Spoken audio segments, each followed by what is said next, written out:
तो पिछले एपिसोड में टीचर ने यू हाओ, वांग और सियाओ को रोक लिया था और वो इनसे कहती है कि तुम तीनों ने ही कंट्रोल डिपार्टमेंट को चूज किया है, इसीलिए मैं जानना चाहती हूँ कि क्या तुम तीनों ने इसे जानबूझकर किया है। लेकिन अब इस बात के ऊपर उन तीनों में से कोई भी कुछ नहीं बोल पाता, जिसके बाद टीचर सबसे पहले यू हाओ से इसके बारे में एक्सप्लेन करने के लिए कहती है। तब इस पर यू हाओ कहता है कि मैं अपने ओपोनेंट को रीड कर सकता हूँ और इसके अलावा आने वाले समय में मेरे स्पिरिचुअल आई के पास में अटैक सोल वाली स्किल भी होगी, इसीलिए मुझे ऐसा लगता है कि कंट्रोल डिपार्टमेंट मेरे फ्यूचर कैरियर के लिए सही रहेगा। तब इसकी ऐसी बात सुनकर टीचर भी कहती है कि यह बात तो सही है और इसके बाद वो वांग से कहती है कि तुम क्यों छुप रहे हो, जिस पर वांग कहता है कि टीचर आप मेरे ऊपर गुस्सा मत होइए, क्योंकि मेरी एबिलिटी भी कंट्रोल ब्रांच से बिलोंग करती है, इसीलिए अगर मैं अपने अटैक एबिलिटी का यूज करके अपने ओपोनेंट को कंट्रोल कर सकता हूँ, तब इस तरह से मुझे ऐसा लगता है कि कंट्रोल ब्रांच भी मेरे लिए सही रहेगा। तब इसकी बात सुनकर टीचर कहती है कि तुम तो बहुत ही स्मार्ट बन रहे हो, लेकिन असल में स्टॉर्म अटैक ब्रांच और कंट्रोल ब्रांच दो अलग अलग चीजें हैं और इसीलिए वो वांग से इसे तुरंत चेंज कर देने के लिए कहती है। इसके बाद टीचर सियाओ से कहती है कि तुम्हारा मार्शल सोल तो सोल गार्डिंग ट्राइपोड है, लेकिन क्या इसके पास में कंट्रोल वाली एबिलिटी भी है। तब इस पर सियाओ कहती है कि असिस्ट और कंट्रोल करने के लिए भी मेरे पास में मार्शल सोल है, जिसके बारे में सुनकर वांग और यू हाओ भी हैरान हो जाते हैं और सियाओ से कहते हैं कि क्या तुम्हारे पास में ट्विन मार्शल सोल है। जिसके बाद हम देखते हैं कि सियाओ भी इसके बारे में इनको दिखाने के लिए रेडी हो गई थी और फिर वो सबसे पहले अपने first marshal soul soul guarding tripod को एक्टिवेट कर लेती है, जो कि दिखने में काफी अमेजिंग लग रहा था। और फिर सियाओ इनसे बताती है कि मेरे सोल गार्डिंग ट्राइपोड के पास में म्यूटेटेड मार्शल सोल है, जिसे कि अटैक और सपोर्ट करने के लिए यूज किया जा सकता है। इसी के साथ वो इनसे कहती है कि डिफेंस के लिए भी इसका यूज किया जा सकता है, लेकिन यह सब देख टीचर उससे कहती है कि इसका कंट्रोल ब्रांच से कुछ भी लेना देना नहीं है। जिसके बाद हम देखते हैं कि सियाओ अपने सेकेंड मार्शल सोल जियो फेंग को एक्टिवेट कर लेती है, जो कि देखते ही देखते एक फ्लूइड के रूप में चेंज हो गया था। इसके बाद हम देखते हैं कि सियाओ जैसे ही इसे यहाँ पर प्ले करने लगती है, तब इसके अंदर से एक बहुत ही प्यारी धुन बाहर आने लगती है, जिसके वजह से हम देखते हैं कि वे लोग धीरे धीरे इसके कंट्रोल में आने लगे थे।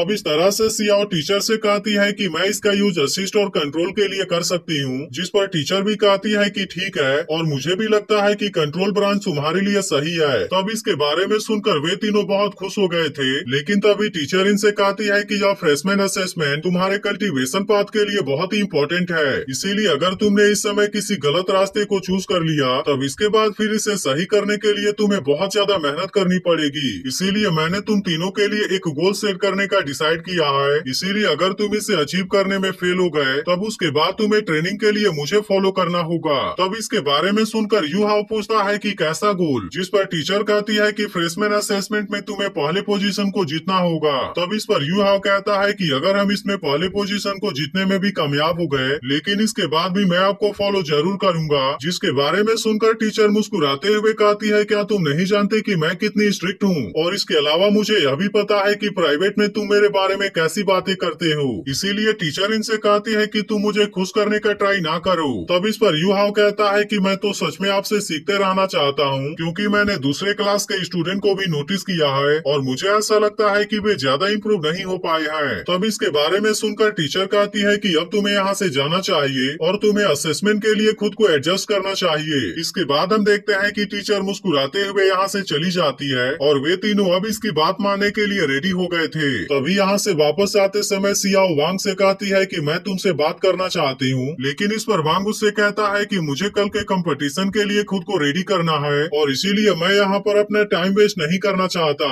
अब इतनी बात कहने के बाद वांग यू हाओ के साथ में यहाँ से जाने लगता है, जिसके बाद यू हाओ से कहता है कि शायद सियाओ के दिल में तुम्हारे लिए कोई फीलिंग है, लेकिन इस पर वांग कहता है कि हम तो अभी भी बहुत यंग हैं और इसीलिए हमें सबसे पहले अपने स्कूल वर्क के बारे में सोचना चाहिए। और इसके बाद वो उसे कहता है कि तुम इसके बारे में सोच भी कैसे सकते हो। अब इस तरह से हम देखते हैं कि वे दोनों कल होने वाले कंपटीशन के बारे में बात करने लगे थे और वांग कहता है कि अगर हम कल वाले मैच को जीत गए, तब उसके बाद हम रोस्टेड फिश की पार्टी करेंगे। तब इसके बारे में सुनकर यू हाओ इसे लेकर तुरंत सियाओ के पास में आ जाता है और उससे कहता है कि वैसे भी तो कल से हमारा इवैल्यूएशन शुरू हो जाएगा, इसीलिए मैं चाहता हूँ कि हम इस टाइम का यूज करके एक दूसरे के बारे में समझ सकते हैं। और अब इसीलिए वो इनसे कहता है कि इसके लिए हमें एक दूसरे के साथ में प्रैक्टिस करनी चाहिए। जिसके बाद हम देखते हैं कि सियाओ भी इसके लिए मान गई थी और इसीलिए वे तीनों एक जगह पर आकर प्रैक्टिस करने लगते हैं। लेकिन अब यहाँ पर काफी देर तक प्रैक्टिस करने की वजह से वे तीनों थक भी जाते हैं और वांग कहता है कि हमारा कल्टीवेशन मोटिवेशन बेस तो सेम है, इसीलिए इसमें यू हाउ भी हमारी बहुत ही आसानी से मदद कर पाएगा और मुझे ऐसा लगता है कि इसके मदद से हम बहुत ही आसानी से विनर बन जाएंगे। तब इसके बारे में सुनकर सियाओ भी कहती है कि यह तो सच में काफी अमेजिंग है, क्योंकि इस तरीके से बैटल में मुझे केवल अपने स्किल का यूज करना पड़ेगा। और फिर वो यू हाउ से कहती है कि तुम्हारा स्किल तो सच में काफी पावरफुल है, लेकिन इस पर यू हाउ कहता है कि अभी भी हमें इसके बारे में केयरफुल रहना होगा, क्योंकि असल में यहाँ पर हमसे भी हाई लेवल वाले बहुत से टीम है और इसीलिए हमें याद रखना होगा कि हमारा गोल चैंपियनशिप है। तभी इसी बीच हम देखते हैं कि तेंगिया और बे भी इनको खोजते हुए यहाँ पर आ जाते हैं और बे यू हाउ से कहता है कि कल से तो रजिस्ट्रेशन भी शुरू हो जाएगा और फिर उसके बाद आफ्टरनून में इवैल्यूएशन भी शुरू हो जाएगा।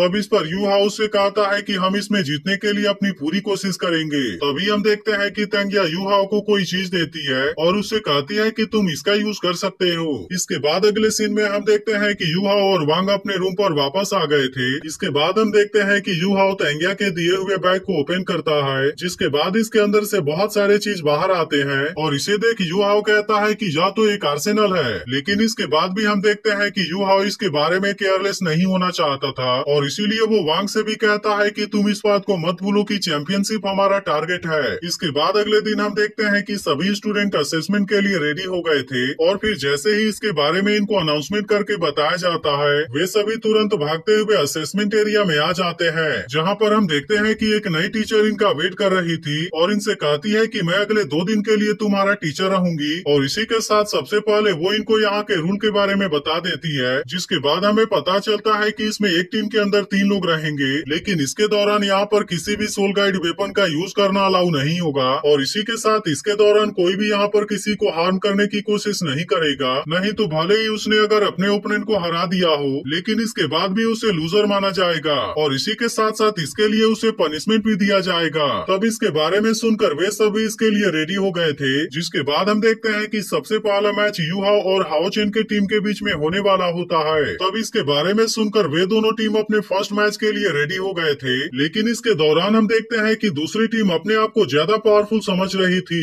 अब इन दोनों टीम के बीच के फाइट को देखने के लिए सभी लोग काफी एक्साइटेड हो गए थे, जिसके बाद हम देखते हैं कि टीचर जैसे ही इनके बीच के मैच को शुरू करने का ऑर्डर देती है, सभी लोग अपने अपने मार्शल सोल को एक्टिवेट कर लेते हैं और इस तरह से वे लोग एक दूसरे का सामना करने के लिए रेडी हो जाते हैं। तभी यू हाओ को पता चलता है कि हाओ चेन तो फूड ब्रांच सोल मास्टर है, जिसके पास में वैसे तो केवल एक सोल रिंग है, लेकिन असल में वो सैकड़ों साल पुराना है। वहीं दूसरी तरफ हम देखते हैं कि हाओ चेन के दोनों साथी भी इनका सामना करने के लिए रेडी हो गए थे और फिर वो तुरंत अपने अपने पावर का यूज करके वांग के ऊपर अटैक करने आ जाते हैं, लेकिन वांग इनके अटैक से खुद को बहुत ही आसानी से बचा लेता है, जिसके वजह से वे दोनों एक साथ मिलकर भी इसका कुछ नहीं कर पाते। लेकिन तभी इसी बीच हम देखते हैं कि वे इसके ऊपर और भी अग्रेसिव तरीके से अटैक करने लगे थे, इसीलिए यू हाओ भी तुरंत अपने first soul skill speed detection sharing को एक्टिवेट कर लेता है, जिसके वजह से हाओ चेन के टीम के दोनों मेंबर अब इसके सामने कुछ भी नहीं कर पाते और वांग इन दोनों को बहुत ही आसानी से पकड़कर नीचे फेंक देता है। लेकिन इसके बाद भी हम देखते हैं कि इनका लीडर फिर से इनको इसके ऊपर अटैक करने के लिए भेज देता है, जिसके बाद वांग भी अपने फर्स्ट सोल स्किल विंग यूलोटाइन को एक्टिवेट करके इनका सामना करने के लिए रेडी हो गया था और अब इस तरह से हम देखते हैं कि इसका विंग पहले से और ज्यादा पावरफुल हो गया होता है, जिसके बाद हम देखते हैं कि हाओ चेन की टीम के दोनों लोग इसका अब कुछ भी नहीं कर पाते